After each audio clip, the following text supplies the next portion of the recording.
Welcome back to Snow Recaps. Today I will be explaining a movie called Split, released in the year 2016. The film opens with a birthday party for Claire. Her classmate Casey was invited out of pity, as Claire tells her father that Casey frequently gets into trouble with teachers and gets sent to detention. Casey calls for a ride home but is told the car broke down. She's about to take the bus, but Claire's dad insists that she go home with them. The girls leave along with another friend, Marcia. Claire's dad is approached by an unseen person. Moments later, the person, a man named Kevin, gets into the car. Claire thinks he just got in the wrong car by mistake.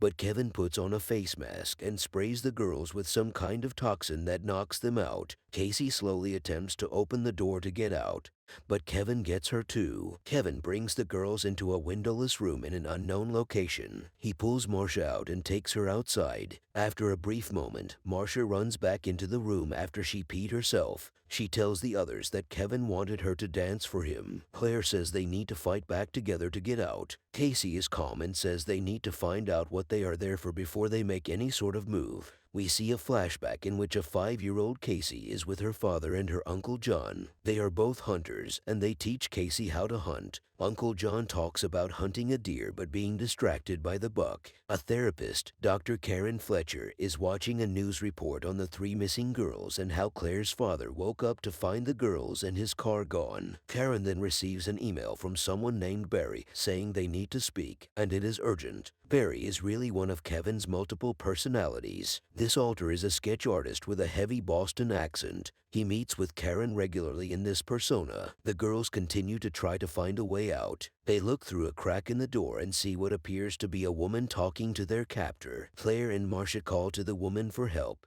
She approaches the door, but it is just Kevin wearing a skirt and high heels. This alter is known as Patricia, a polite British woman. Patricia assures the girls that their captor knows why they are there and that he is not allowed to touch them. Karen is in a conference via Skype in which she discusses her patients, most of whom are suffering from DID, including Kevin. Karen talks about how some identities have capabilities that the other identities may not possess, as well as the way she can sense who has come to the light. She adds that people with DID can change their body chemistry with their thoughts. The girls meet another identity, Hedwig, who has the mannerisms of a 9-year-old boy. He says that someone is coming for them and will do awful things to them. He says that he is not allowed to tell them who it is yet. Casey talks to Hedwig in an attempt to get out of there by telling him that Patricia and Dennis are still mad at him and that he's in trouble. Hedwig leaves, and the girls start looking for a way out through the walls. Claire finds a hollow spot in the ceiling and starts breaking off the plaster. Hedwig starts to come back, but Casey and Marcia hold the door back as Claire tries climbing out. Kevin reverts to Dennis as Claire starts crawling through the vents. She finds an exit and starts running for help. She hides in a locker, but her trembling breath is so loud that Dennis finds her. He orders Claire to take off her shirt because it's dirty. He then locks her in a room by herself. In another session with Karen, Kevin returns as Barry. Karen doesn't believe she is really talking to Barry. She has noticed certain characteristics that Barry is displaying normally seen with other alters like Dennis, such as OCD. Barry insists that he's gotten better. Karen mentions that Kevin has 23 distinct identities. Kevin then becomes Dennis as Karen mentions a 24th identity, the Beast, whom Dennis says is indeed real. Patricia brings Casey and Marcia out for some food. Marcia is forced to remove her skirt and Casey takes off her flannel shirt. Patricia brings the girls into a dining room and starts to make another sandwich. He becomes upset when he accidentally cuts the sandwich crookedly, so he starts making another one. Marcia seizes the opportunity to take a chair and strike Patricia in the back with it. She runs out for help, and Casey tries to run too, but Patricia catches her and orders her to go to her room. Marcia is eventually caught as well and is locked in a room by herself. Karen and her assistant Jai review security footage of outside the building. A trash bin is knocked over with garbage spilled everywhere. One couple walks around it, but Dennis walks right through it, which is something Karen believes is deliberate. Hedwig talks to Casey playfully. He asks to kiss her, and she allows him to, though it is awkward. Hedwig mentions his music collection and how he likes to dance to some music. Casey asks him to show her his room and his music collection. He takes her there, and she mentions a window that's next to his music. It's just a drawing of a closed window over another drawing of an open window. Hedwig starts to realize that Casey is trying to escape.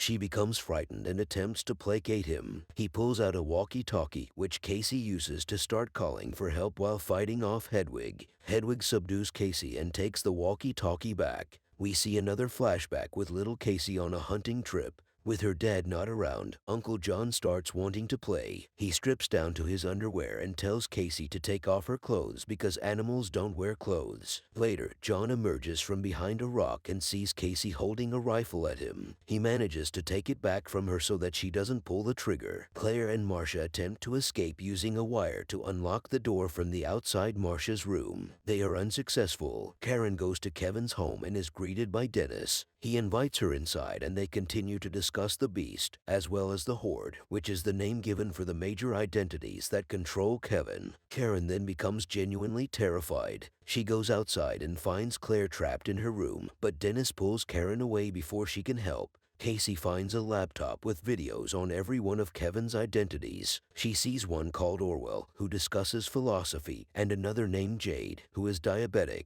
Dennis goes to an abandoned train car and starts to transform into the Beast. He is significantly taller and stronger than any other identity. He returns home and finds Karen writing something on a piece of paper. She grabs a small knife as he crawls on the wall and grabs her. Karen starts trying to stab him, but the knife breaks. The Beast then squeezes Karen until her spine snaps, killing her. Casey gets out and tries to find the other girls. She finds Marcia dead with her stomach having been ripped open. Casey then finds Claire alive, but she gets dragged as the Beast starts attacking her. Casey finds the paper that Karen wrote on. It says, "Say his name, Kevin Wendell Crumb." The Beast finds Casey, but she repeatedly shouts his name, making him revert to normal. We briefly see a flashback of Kevin's mother yelling at him as a child by saying his full name and telling him he's made a mess. Present-day Kevin has no memory of what he's done as Casey tells him he killed Karen, Claire, and Marcia. He tells Casey there's a gun in one of the cabinets and that she must kill him. The major identities start to take control all at once. Casey runs as the Beast starts to come back. Casey finds some shells and loads them into the gun. The Beast starts crawling up on the ceiling and starts taking out the lights, leaving Casey with no sight to shoot at him. The Beast attacks Casey, ripping her shirt and biting her leg.